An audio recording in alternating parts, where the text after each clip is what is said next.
बिस्मिल्लाहिर्रहमानिर्रहीम। अस्सलाम वालेकुम, वेलकम बैक टू चस्के मस्के। आज मैंने बनाई है बहुत ही मज़ेदार रेसिपी, समोसे हैं ये।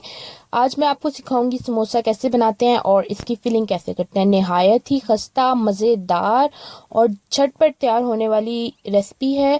आप ज़रूर ट्राई करें, घर में बनाएं। बाज़ार वाले समोसों से 100% आप घर में बनाएं, बहुत ही हाइजेनिक है। वीडियो अच्छी लगे तो लाइक एंड शेयर।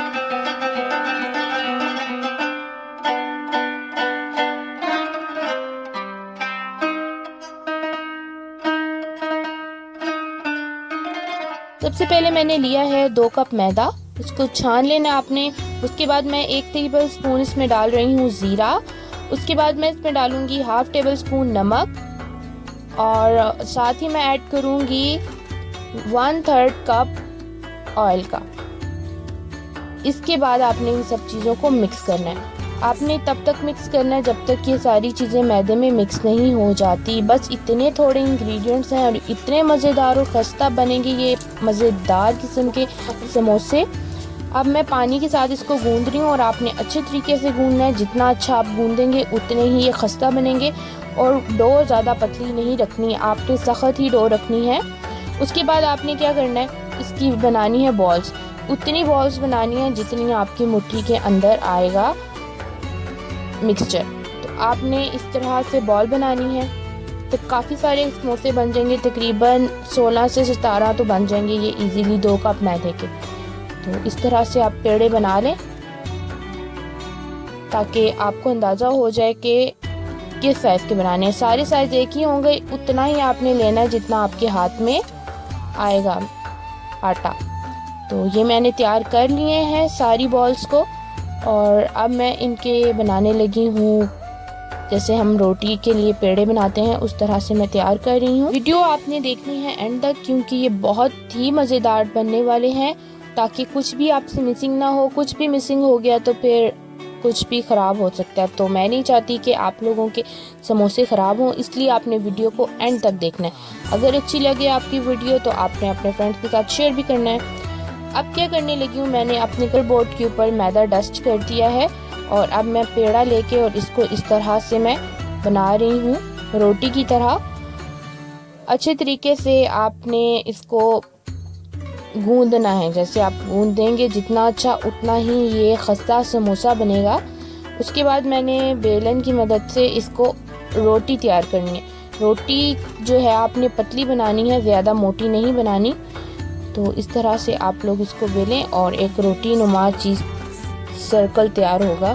मैं आपको कंसिस्टेंसी भी दिखा देती हूँ। इतनी थिकनेस होनी चाहिए, जितना पतला होगा तो यानी जितना आप पतला बेलें तो ये उतना ही बेस्ट तैयार होंगे।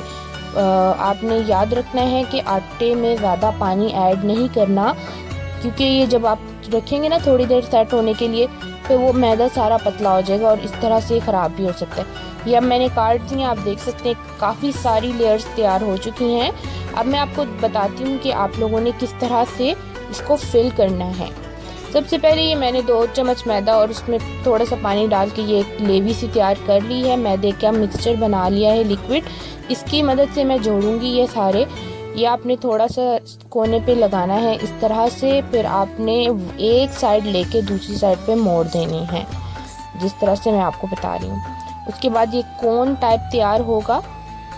तो ये मैंने मिक्सचर बना के रखा हुआ है। इसमें आलू थे, प्याज हैं और चने हैं और मैक्रोनी है और टमाटर हैं। ये मैंने बीच में डाल के इस तरह से फिर आपने कटर बोर्ड के ऊपर रखना है और वही जो मिक्सचर मैंने बनाया हुआ था मैदे का वो मैं नीचे लगाऊंगी और इस तरह से आपने इसके ऊपर लेके ये हमारे पास एक मज़ेदार सा समोसे टाइप की शेप तैयार हो चुकी है। हम बाकी सारे भी इसी तरह से फिल करेंगे, आप देख सकते हैं। इसी तरह आपने लिया और आपने एक साइड पे लगाया मैदा और इसको दूसरी साइड पे मोड़ दिया और एक कोन टाइप की आपके पास शक्ल तैयार होगी। उसके बाद आपने यही मिक्सचर, आप कुछ भी फिलिंग कर सकते हैं। आप चिकन, आप कीमा भी फिल कर सकते हैं, आलू का बना के वो भी फिल कर सकते हैं। और ये मैंने मिक्स वेजिटेबल और मैक्रोनीज बना के रखी हुई थी तो मुझे ये पसंद है, इसलिए मैं ये फिल कर रही हूँ। अब ये मैंने इसी तरह से मोड़ दिया है दूसरी तरफ भी और इसको अच्छी तरीके से प्रेस कर दूंगी ताकि ये खुले नहीं तलते वक्त। तो ये देखिए कितने अच्छे तरीके से ये समोसे तैयार हो चुके हैं। आपको फाइनल लुक दिखाती हूँ। ये मैंने सारे तैयार करके रखे हैं और अब ये फ्राई होने के लिए बिल्कुल तैयार हैं। आप 5 से 10 मिनट रख सकते हैं सेट होने के लिए, जैसे कि मैं रखूँगी। उसके बाद अब मैं करने लगी हूँ इनको फ्राई। आप देख सकते हैं जो फ्लेम है वो नॉर्मल होनी चाहिए, ज़्यादा ऑयल गर्म होगा तो ये जल जाएंगे डालते साथ ही। तो ज़्यादा अपने ऑयल को गर्म नहीं करना, नॉर्मल ही मैं रखूँगी।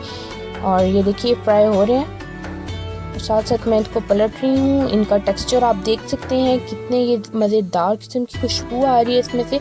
आप रमज़ान है तो ज़रूर बनाएं इसको, अपनी अफ्तारी में शामिल करें और मुझे उम्मीद है कि आप लोगों की रेसिपी बहुत ही पसंद आएगी। देख सकते हैं आप ये कितने मज़ेदार और खस्ता दिख रहे हैं। आप इसको केचप और चटनी के साथ सर्व करें और घर में बनाएं, बाहर से आप ना लें, क्योंकि बाहर में ऑयल भी इतना नहीं होता जो आपकी सेहत के लिए अच्छा हो। और आप लोग घर में ये सब कुछ ट्राई करें। Thank you so much for watching. अगर वीडियो अच्छी लगे तो आप लोग ज़रूर शेयर करें अपने फ्रेंड्स के साथ और दुआ में याद रखिए। अल्लाह हाफिज़।